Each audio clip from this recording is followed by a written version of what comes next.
Hello, and welcome to the All Things Narrative podcast, where we explore the relationships between the stories we love and the stories we live. I'm your host, Derek Hatch, and let's get started. All right, what's up, everyone out there? Derek Hatch back in action. Thank you so much for spending some time with us at the All Things Narrative podcast. It is June. Hopefully school is out if you have kids or if you're a college student and you are getting into that summertime relaxation or whatever you got planned this summer. I know in Florida it gets really hot. It's hurricane season, so it's not particularly my favorite time of the year, but I do get to spend some more time with my kids, so it all works out great. All right, well, before we jump into this episode, just want to remind you guys that you can learn more about what we do and get connected with us on social media. That's Facebook and Instagram at All Things Narrative. You can also check out our website, allthingsnarrative.com, to learn about upcoming events, workshops. If you have a business, an organization, if you have a group that wants to learn about the ways that storytelling can serve you and what you're doing, how it can help you to grow into the person that you are meant to be, then check out what we do for that. And yeah, we're going to jump into this because we are going to have a special guest here today.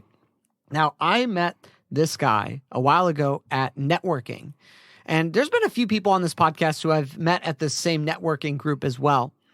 And so Jeremy is one of them, and we're going to get to learn a little bit about his story today, about who he is and why he does what he does. And I'm really excited because Jeremy is a story guy as well. And you'll see that with what he does, that he's in a position where he gets to listen to a lot of people's stories.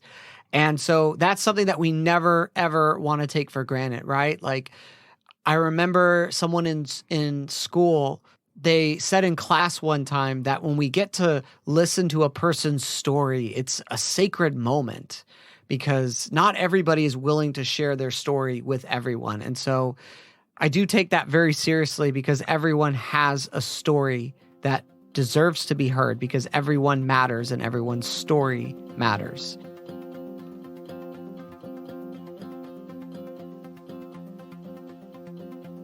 And so let's go ahead and get into this. I want to introduce to you Jeremy Norfus. He is a serial entrepreneur. So we both got that entrepreneurial spirit in common. And so let's go ahead and welcome Jeremy to the show. Well, thanks so much for having me, Derek. I want to say first, thanks for having me. Also, second, thanks for calling me a special guest. I've been called special before, but usually not in that context. So I definitely appreciate you having me on and referring to me as a special guest. Yeah. I'll try not to let you down. No, absolutely.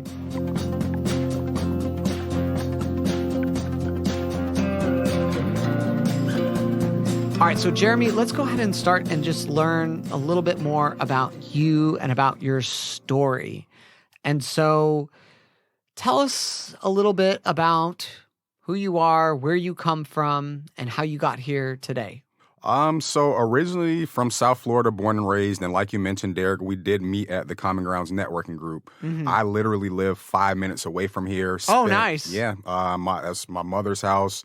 I was raised in that house. Outside of going to college at UCF Orlando for a couple years and living in Arizona, that's pretty much home base for me. So everything is centralized there in that Boynton Beach area. Wow. Really into sports, and I do think that really drove a lot of the direction of my life.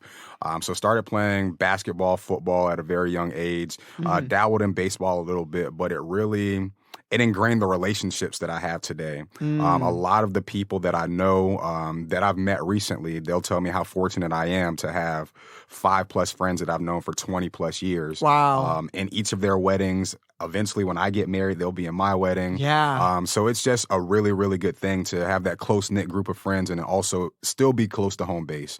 Obviously, you have some people that have gone and come back. You have some that are away for work or whatnot, but it really is a nice feeling to know that you have people that really care about you outside of family.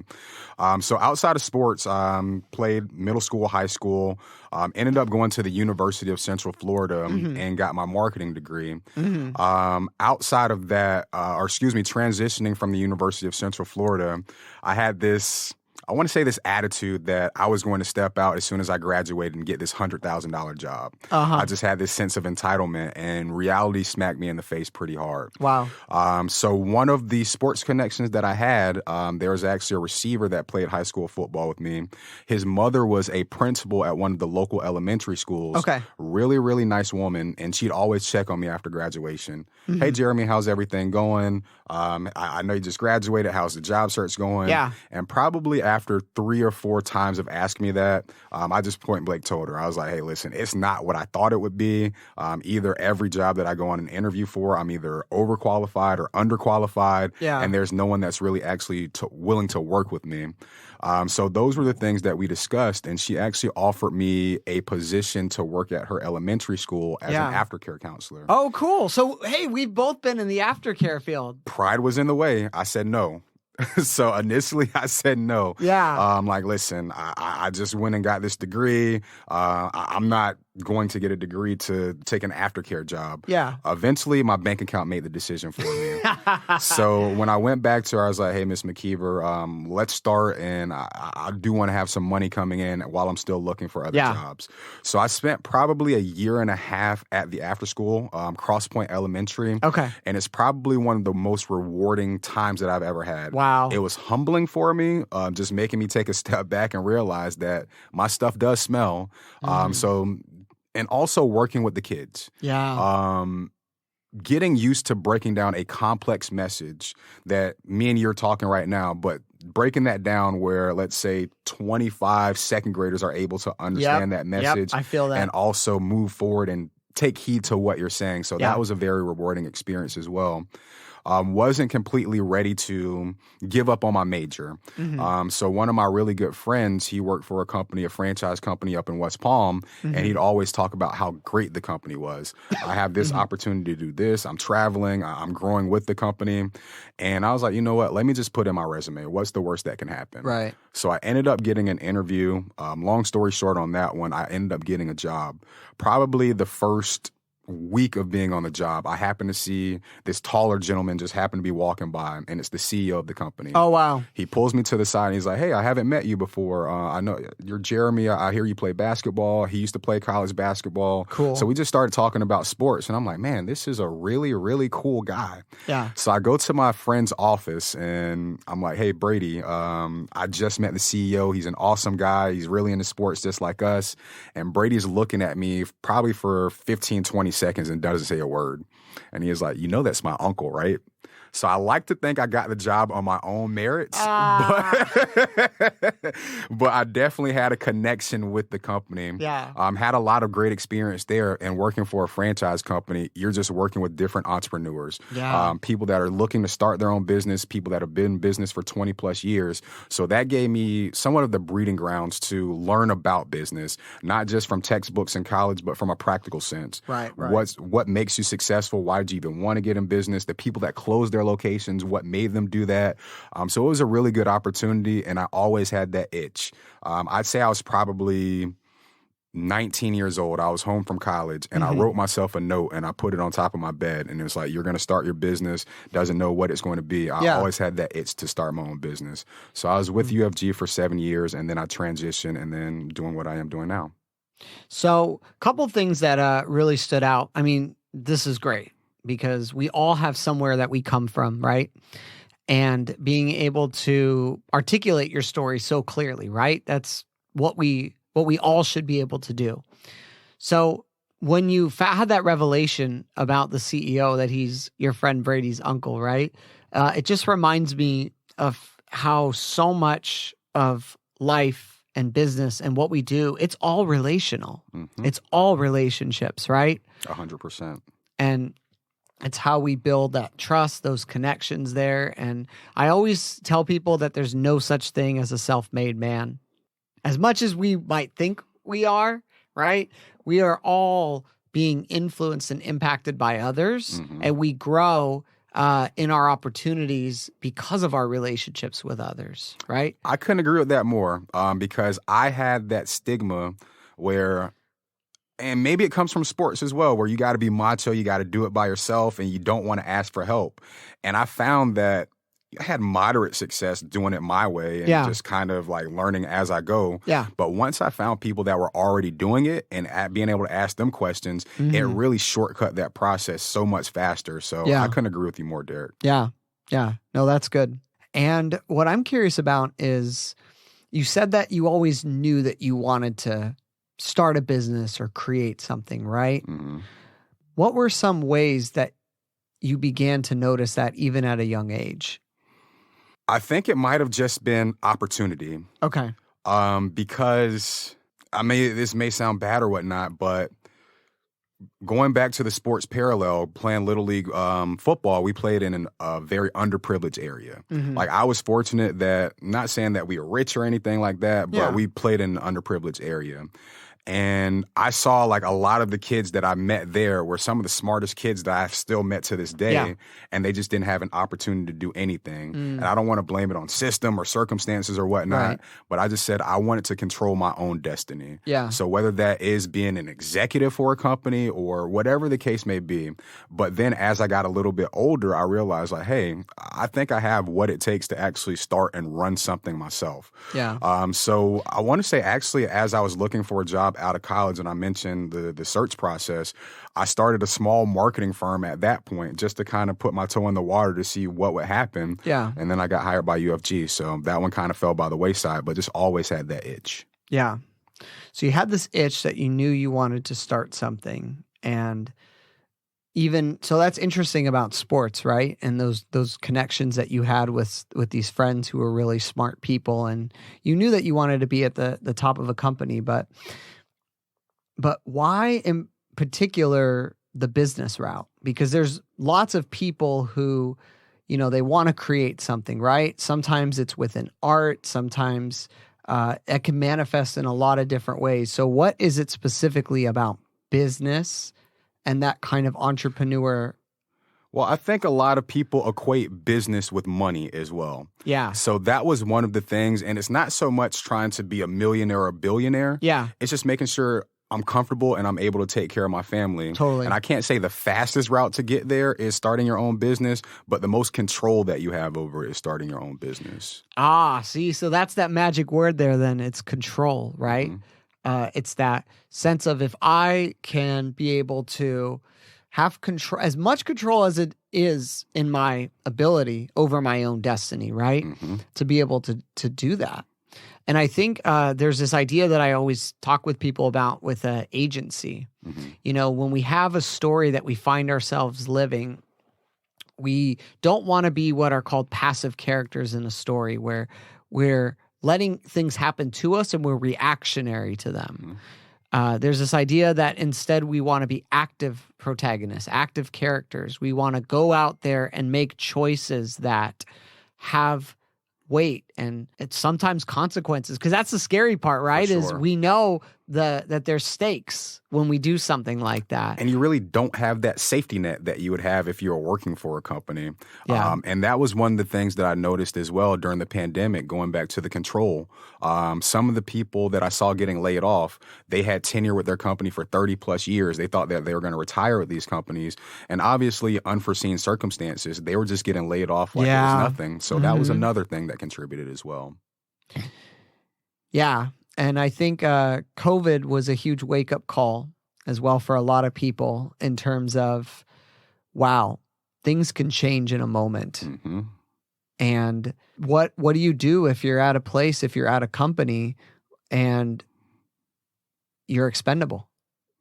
In some cases, I feel like it was not even that person was expendable, because sometimes when they let that person go, the company fell as well. Right, so right. It was just kind of like, this is what we have to do to try to stay afloat. Yeah. And I just never wanted to be in that position, even though some of the positions as an entrepreneur can be trickier when you're making those decisions of who to let go or whatnot.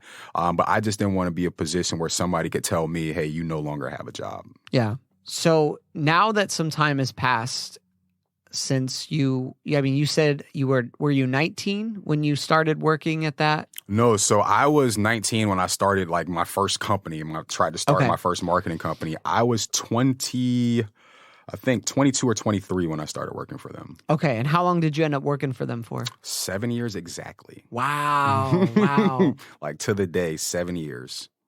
Yeah, that's a good amount of time. No, it was a really good experience, and no bridges were burned on the way out. I'm actually going to be in Brady's wedding. We were just on his bachelor party last Friday. So no bridges were burned at any point, but it was just something where my first 2 months in the company, I told you my first interaction with the CEO, he took me to lunch. Like he always takes this employees to lunch just to get to know, he says, know your team. So we go to lunch and he's asking me about my goals, and I tell him up front, like, I want to own my own business. Like, I see this as a great opportunity, but I do want to own my own business.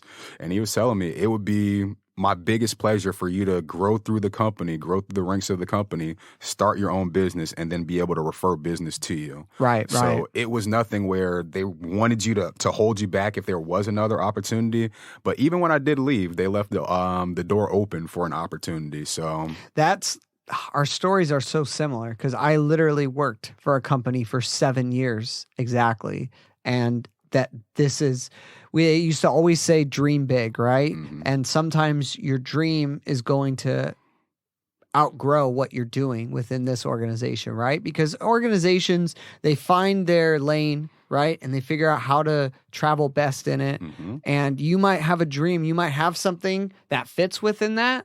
And you might have something that you find within it, but it moves beyond that, right? Mm-hmm. Being able to have someone there to be able to encourage you with that's really special. It is. I mean, and it's not for nothing that he's grown 10 successful franchises. Yeah. They're one of the largest privately held franchisors in the entire world. Right. So I'm not just getting information or advice from Joe Schmo.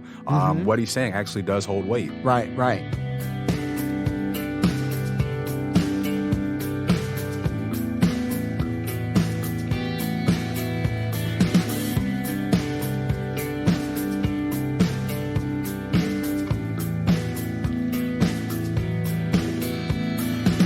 So it's been 7 years there. What comes next? I always knew the transition was going to happen where I left the company and kind of started my own thing. It wasn't planned how it happened. Okay. So my mother took really ill. She was diagnosed with dementia, Alzheimer's. So I transitioned to live with her and take care of her at home. So I had the ability to work from home and kind of take care of her at the same time. Yeah. But it got to the point where just had to make a decision. I wasn't able to do full-time care and then full-time work. So I let them know at that point, it's like, listen, this is the situation. And like I said, no bridges were burned. They understood, but I also told them, like, hey, as I transition out, I am looking to kind of start my own thing, have a little bit more flexibility. Yeah. So I want to say, like I said, I planned this to happen. I just didn't plan how it was going to happen. Yeah. Wow. Again, some parallel tracks here. So I've had 2 grandmas that had Alzheimer's as well. I'm sorry about that, man. Oh, I'm sorry you've had to deal with it because it's tough. Yeah, that is one of the hardest things you can see because it could get really bad with a lot of illnesses physically, but at least, they still remember you and they know who you are, right? Yeah. But having everything go downhill and losing sight of who you are and what you have together. No, that was definitely a transition for me. Not to get into sad topics or anything like that, but it was definitely a transition, and it helped me grow as a person too. Yeah. A lot of the patience because, the transition doesn't happen overnight. There's still like times where my mom was my mom, and then there'll be certain times where I'm just like, is she pretending or like what's going on? Yeah. So it's kind of like that transition of it slowly happening, but it did teach me a lot, and I feel like I've grown as a person. So I'll take that as a silver lining in it. Yeah, of course. We grow through conflict. Exactly. When you realized that you were going to have to step away from that job, would you have left at that moment had it not been for your mom? I don't know if it would have been at that moment, but it wouldn't have been too shortly after. Okay. So you already kind of had it in your head that this is what you were going to do. Mm-hmm. Okay. So the initial transition was actually just doing independently what I was doing for the company. Yeah. So I assembled a team and we sold franchises for other franchisors. Yeah. So if a franchise company was looking to completely outsource their sales, or if they just needed a little bit of help for their existing sales team, that was what I initially did when I left United Franchise Group. But I quickly realized, I was like, I didn't leave that job to kind of take the same job. So that was kind of a learning process as well of, hey, we've got something really good here, but is this really what I want to do? Is this why I left the company? That's interesting. What you said there is you can have something that's good, something that's secure and it's comfortable, right? Mm-hmm. But you use that word there, like, but is that what I ultimately want? Mm-hmm. Right? And I think that's something we have to ask ourselves every day is, what do I want for my life? Well, and I feel like people, they don't think they have control of that, but you absolutely do. At least here you do. I definitely. You're right. We'll definitely give that preface for sure. That it is nice to be in a place where we can have that control, for the most part here. But even if you're in a place where you don't have as much control in terms of like what your job could be, right? Because it's interesting how we attach purpose and meaning to work and to what we do. But purpose and meaning has more to do with who you are, right, than what you do. And so when it comes to this transition, and you said the silver lining was that you grew, right? So I wanted to ask you a couple questions about who you became out of that as a person, right? So what is something that you learned about yourself through this that you didn't know before that you were capable of or that you could do? I want to say it was just more or less the resolve, because I felt I was always a confident person and like, hey, I know I'll figure this out or I'll be able to do this. Yeah. But it's also just the resolve of staying the course, because there was no waking up the next day and my mom wasn't going to have Alzheimer's. Right. It was, okay, this is what the deal is. How do we manage this day to day to day? And just being able to kind of take a step back and realize the bigger picture, but also be in the moment. So I think that's kind of the growth, more or less. If I had to pinpoint maybe one or two things, the resolve, and then just more or less being in the moment versus trying to think, okay, 10 steps ahead here. Okay, what's going to happen next here? Obviously, you want to have that in mind, but it's more important to be present in the moment. Yeah. How did you learn to do that?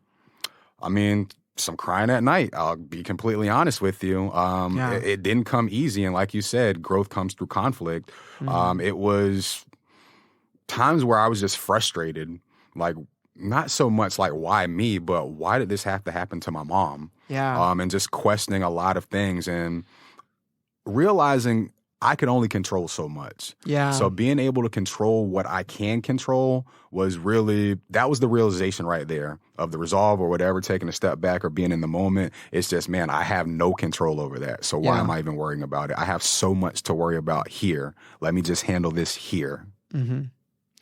Was there particular people or particular stories or anything in particular that was really keeping you going through this time?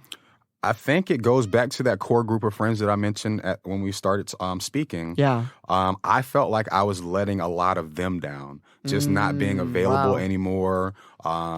I wasn't myself at times. I'm like a laughing person. And I remember I made the remark, I was like, man, it's been like 3 months since I've had a really, really good laugh. Yeah. So I felt like I was letting a lot of them down. But when I started to express what was going on, them being there for me, my best friend or one of my best friends, his parents went through the same thing. So them inviting me over, and probably maybe like 3 months before my mom was diagnosed, his mother passed away from.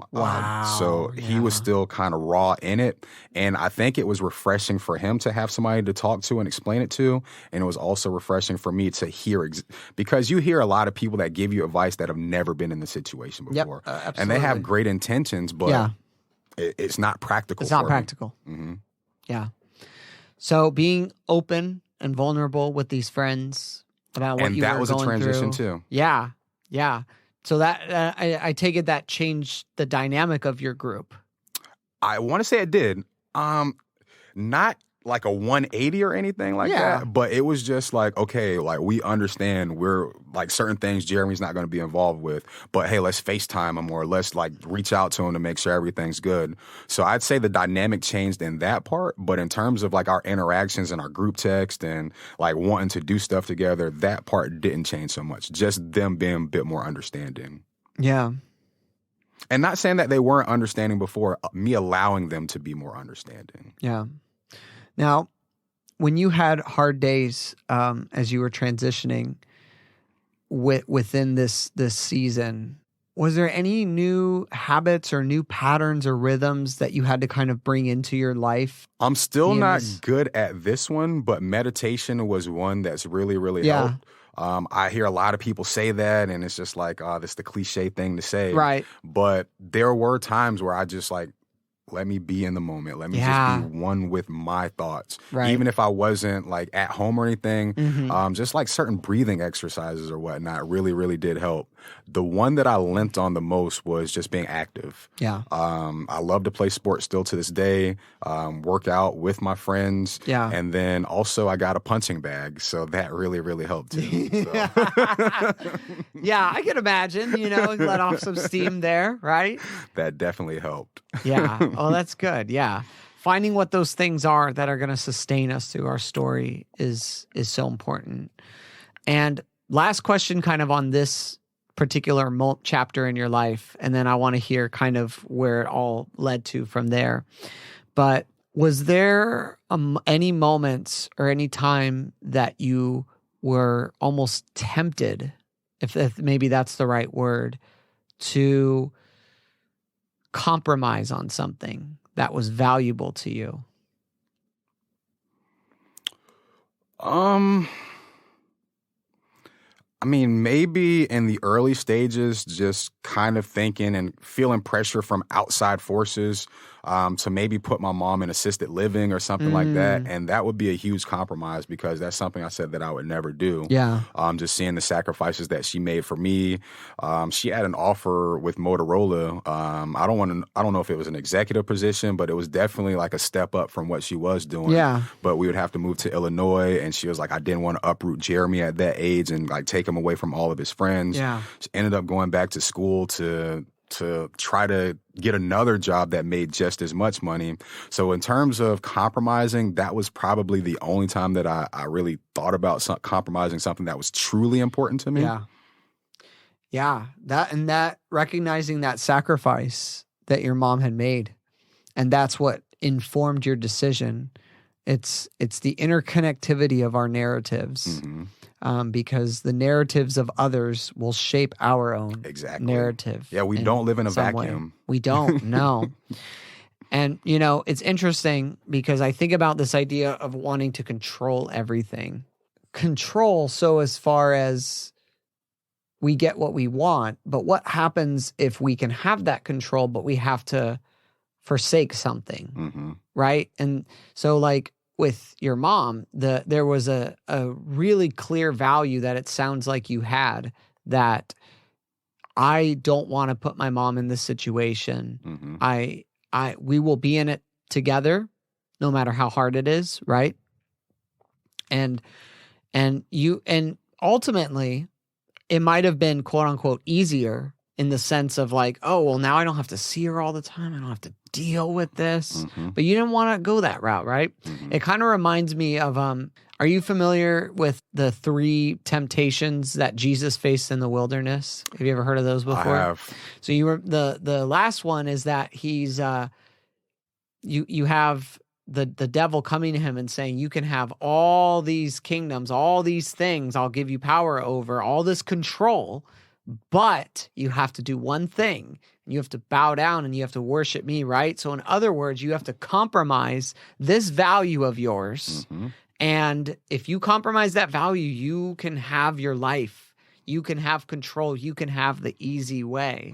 But of course, the hard way is to not do that and then to try to, have control and power not by domination, but through influence and compassion, right? And so, yeah, I don't know. Any thoughts on that? No, I Those feel ideas? that's really been huge for me. And I know we kind of talked about asking for help and not being too prideful or whatnot. But I feel that not compromising, kind of being strong and staying to your values, that's the easy route. I mean, it's harder in the moment, but there have been times in the past where like you'll compromise something and it's in the back of your head forever and you just have to live with it. Absolutely. So I think that's the part, that's the hard part that people don't realize up front. It's not the instant gratification. Yeah, that is so good.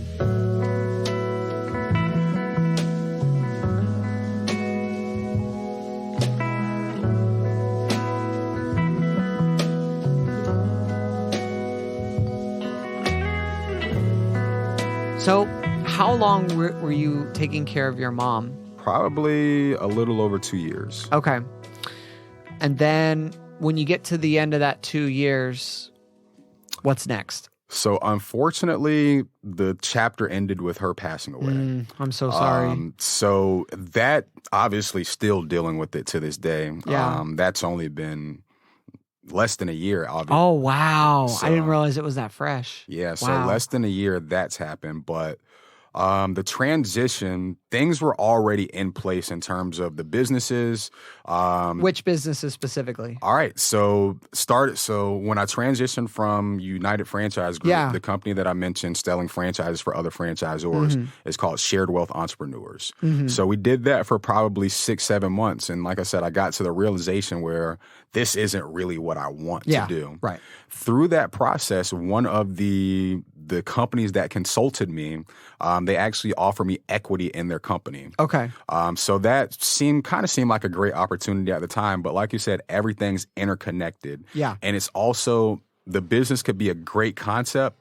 It's also more important about the people that you're working with because it could be the best business in the world. But if you don't have the chemistry, you'll run it into the ground. Yep. So we ran the course with that for probably 2 years. Okay. But there are red flags like all over the place. Like, okay, maybe this isn't what it should be. Maybe this isn't. Okay, like he said this when, okay. So just red flags in the back of my head. And that's when I actually started the photo booth business, just to have some income coming in on the side where I wasn't reliant on that franchise company. So if anything ever like hit the fan, I would always have income coming in, just the security in that. So why a photo booth? So back to the company that I was working for, one of the employees was probably my age or a little bit older or younger. So maybe a year or two, give or take from me. And he would always talk about his photo booth business. So he ran a photo booth business on the side. He was like, I don't have to put much effort into it. It's pretty much referral based and it runs itself. So that's kind of the stigma that I had in my mind. Yeah. I met with him once I left the company. I met with him when my mom was actually still living.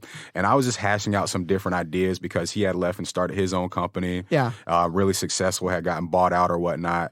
And then I started asking him about the photo booths. So I took that idea back home and I was like, you know what? This could be a safe way where it's not too much effort on my end. I can still focus on the franchise company. Yeah. And then just have that going on the side and make some side money. So that's kind of how that one started. Yeah. Awesome.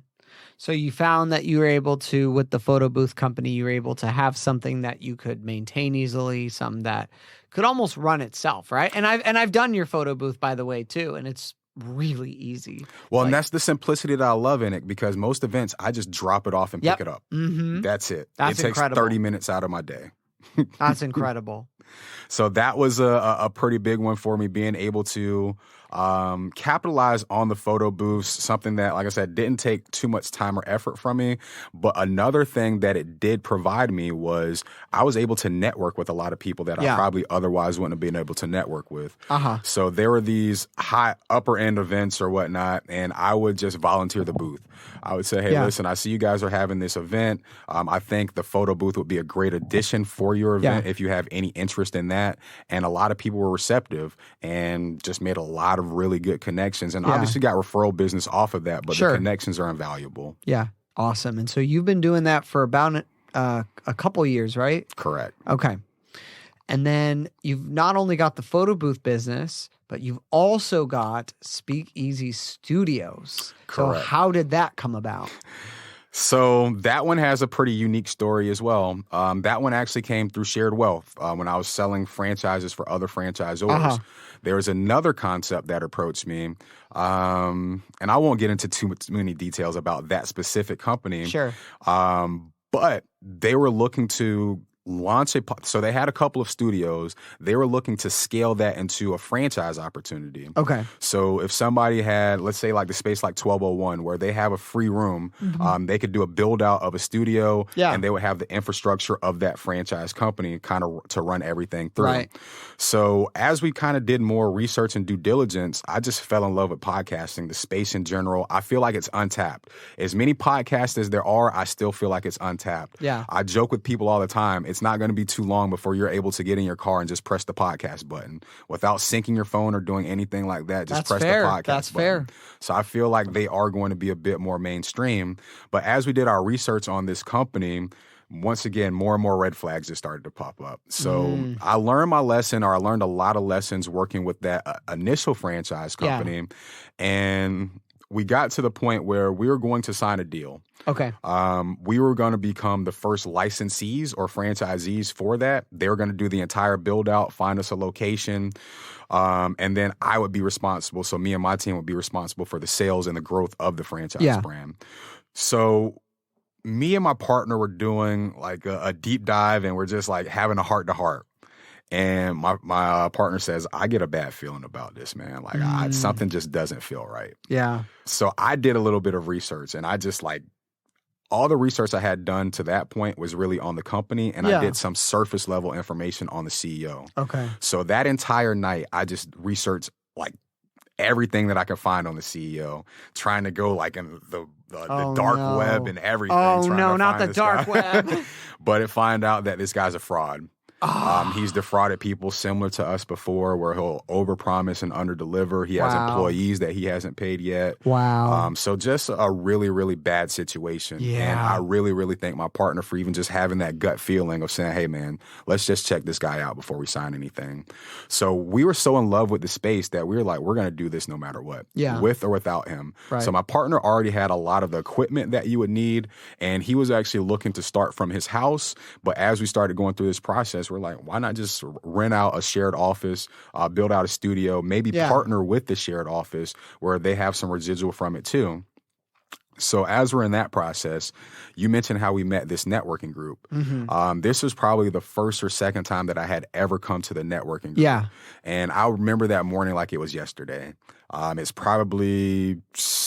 I wake up pretty early, but it's probably 6:30 that morning. And I'm just like, I don't feel like going today. Like, I'm not going. I'm not going. And I have it in my head that I'm not going. But as I say I'm not going, I'm just still getting up, brushing my teeth. You live 5 minutes away. Put my clothes on. Well, I was saying because I have so much other stuff to do. Yeah. Like, this just doesn't fit in my schedule. Totally. So just still getting ready as I'm going. And it got to the point where I was like, you know what? I'm going. Yeah. So I ended up going, met some really good people. And at the end of the meeting, I was talking to Bob, I forget his name. Bob Paget? Bob Paget. Okay, I'm talking to Bob Paget. We're having a good conversation, and he's telling me more about Primerica. Yeah. And I was like, well, listen, Bob, I've got X, Y, and Z going on. I really don't know if I have the time for it. And then even on top of that, one of my really good friends is starting a podcast studio, and I want to help him, and I don't know what my involvement with that is going to be. Right. Literally, as I said that, Kelly Olive just happened to be walking by. Wow. And she taps me on the shoulder and says, hey, Jeremy, when you finish speaking to Bob, come talk to me. So I end up speaking to Kelly, and she is like, hey, we just built out a podcast studio in the back here. We have so much other stuff going on. It seems like the opposite, where we don't know how to run that, but you're looking for maybe a partnership or somewhere you can house the podcast studio. Yeah. If you're open to having lunch, I'd love to meet you and your partner and just see where things go. So Kelly and Mike, Nick and myself all went out to George's, had lunch, great conversation, and set the foundation for, okay, this is how we can see it playing out. We had a follow-up meeting here at the studio, and then that's where everything just fell into place. Wow. Just like that? Just like that. Wow. And that's what you've been doing. I know you've been building it out for a while, but the podcast has been live for, I think, the last couple of months, right? Yes. So I myself, or Speakeasy, what we want to do is have an aggregate of all of the different podcasts that are on our network. Yeah. So ultimately, we want to be able to monetize those podcasts where, let's say, somebody wants to advertise on a sports podcast or just specifically a hip hop podcast. Yeah. It's a hyper targeted focus where they know exactly who they're going for. But if we get somebody that just says, hey, you guys have 10 podcasts on your network right now, I want to advertise with all of them and just spread a wide net, we'd be able to trickle down money to the individual podcast as well. Right. So that's kind of the idea there. So we don't ourselves have a podcast. We have a platform where we put the other ones out. 1201 does have a podcast. Right. I guess that's what I was referring to. So 1201, they started their podcast maybe 4 months ago now. Okay. And theirs is more or less conversation. So Jeanette is the main host in that one. And then Kelly, she'll chime in every once in a while. But if they have a set interview, they'll both do the interview. Right. But I would say the dedicated host at this point is Jeanette. Yeah. Jeanette Brown. And Jeanette has been on this show if you want to go back and check it out. It was, I think, around the fall of last year, but she was on an episode with some other creators and people that have been part of that group. So, so you bring these podcasts. So you're helping other people to create, and you're using your marketing background. Like it's amazing when we get to this point where all the things you've mentioned in your story, they're all kind of coming together in this moment, right? So the way that you would plan it is, okay, I'm going to start this marketing company and do just marketing. Yeah. But the way that it comes together is, okay, this is a really cool idea. Yeah. Let me use my background and my skill set. And actually, my friend has an operations background. How do we blend this all together to take this concept and use our skill sets to build it? So what have you learned from all that? Really that there's no plan. I think that's the biggest thing that I've learned. There's no plan. Obviously, you want to have some sort of strategy or like some sort of direction of where you're going, but just the events of life take you in so many different directions. If Kelly just didn't happen to be walking by at that time, we would be in a shared studio. I probably wouldn't be sitting in here with you right now. Right. So just little things like that change the trajectory of everything. They do. And it's amazing how our stories, because I think as I've been listening to your story, one of the things that's really resonated with me and that I'm kind of hearing over and over again, it always comes back to this idea of control, right? We want to have a sense of control over our lives, but then there's also this paradox where a lot of the things that we actually want to happen for our lives are out of our control. They come through relationships. They come through being at the right place at the right moment and saying the right thing at the right place at the right moment at the right time with the right person coming in to hear it, right? There's so many things in life that are like that. And so it's that delicate balancing act, right? And I think that's the journey we're all on. But if you're an entrepreneur, that's the tightrope that we walk every single day. Going back to the question that you asked, what did I learn as well? Yeah. I think another thing is just show up. Yeah. Just show up. 95% of it is just showing up. Yeah. Being consistent and showing up. Because I think back to that morning all the time is like, okay, what if I went to that other meeting instead of going to 1201? Yeah. Yeah. Just showing up. What was it that you told yourself to finally get out the door and say, okay, I guess I'm going? I mean, that one it's pretty easy for me. It's just like, what are you doing? Like, we're going. It's not even a huge psychological thing. It's just me kind of looking at myself like, what are you doing, man? And just going. Mm-hmm. Yeah. Well, I mean, it sounds little, right? But obviously it had huge ramifications. Well, and I also think some of that comes back to sports too, where where I'd be in a workout or something, and like you're ready to go home, and you got a couple more reps to do, and you're just looking at the person next to you doing the reps, and you're like, all right, if he can do it, I can do it. So kind of one of those things too. Yeah. Or she can do it, I can do it. He or she, doesn't matter the gender. Right. So. Right.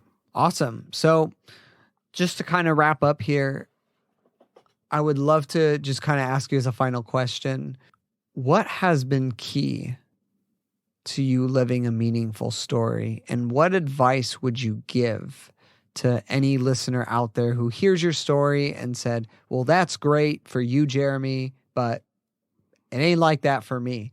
What sort of advice or what would you share in terms of what it means to live a meaningful story?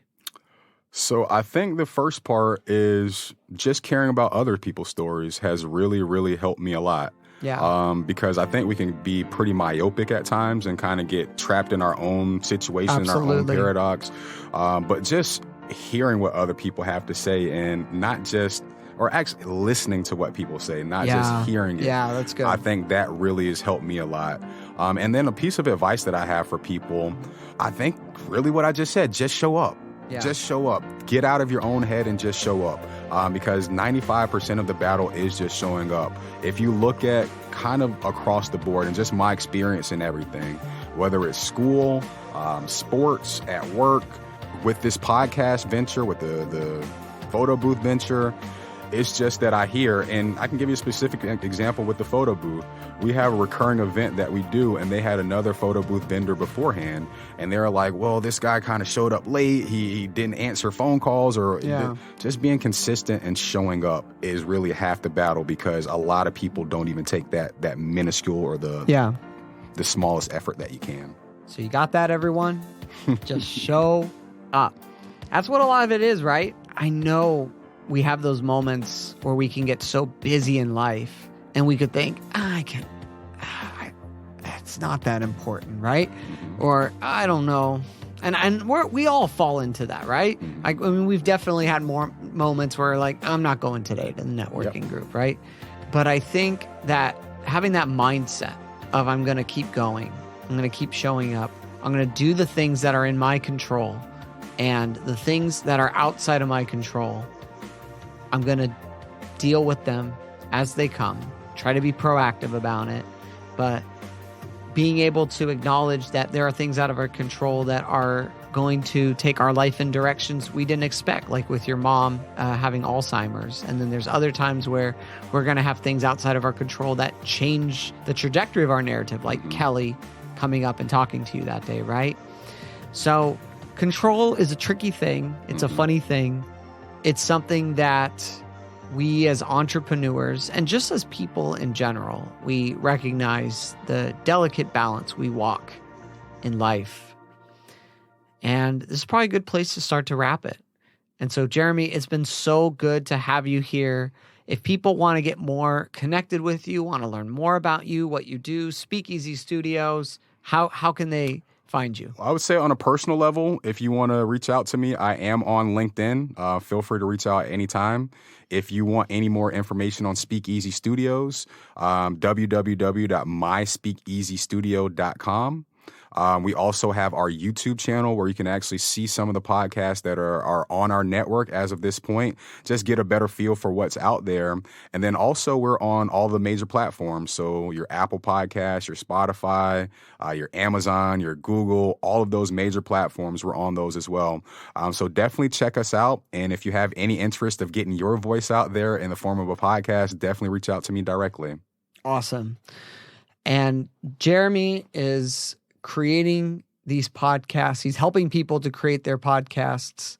And it is a beautiful avenue for storytelling and for people's stories to be told, and not just to be heard, but to be truly listened to and received, right?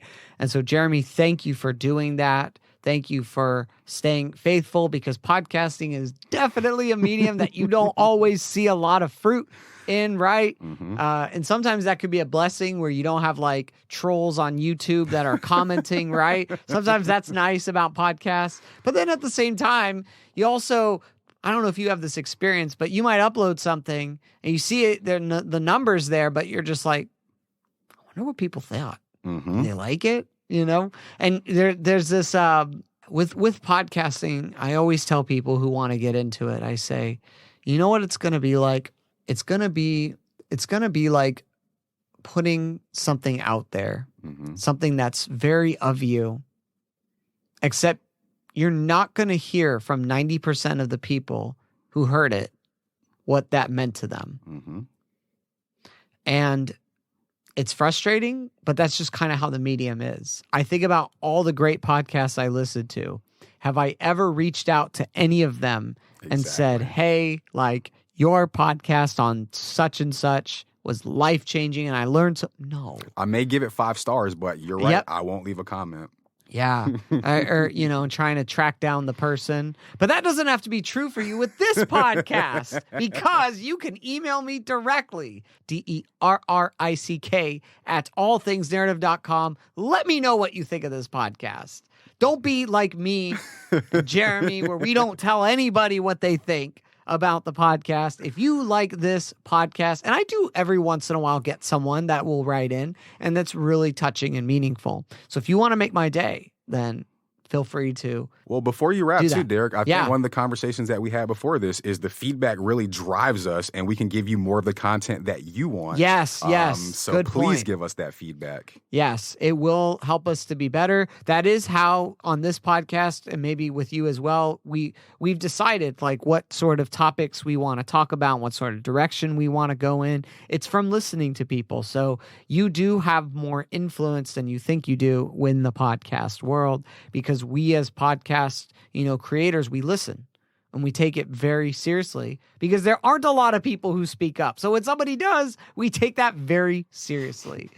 And so feel free to check out Jeremy's work at Speakeasy Studios, all the podcasts he's helping to establish. Subscribe to them so you never miss an episode. Same here with All Things Narrative, because we got lots of great episodes coming up, including in a couple weeks, we got an episode on the science fiction genre, which is going to be a ton of fun, because if you remember back in the Star Wars episode last year when Nick and I went at it in our debate of whether The Last Jedi sucks or not, well, get ready, because we got a whole new debate about what is the best and worst Christopher Nolan film in terms of the sci-fi that we really get in.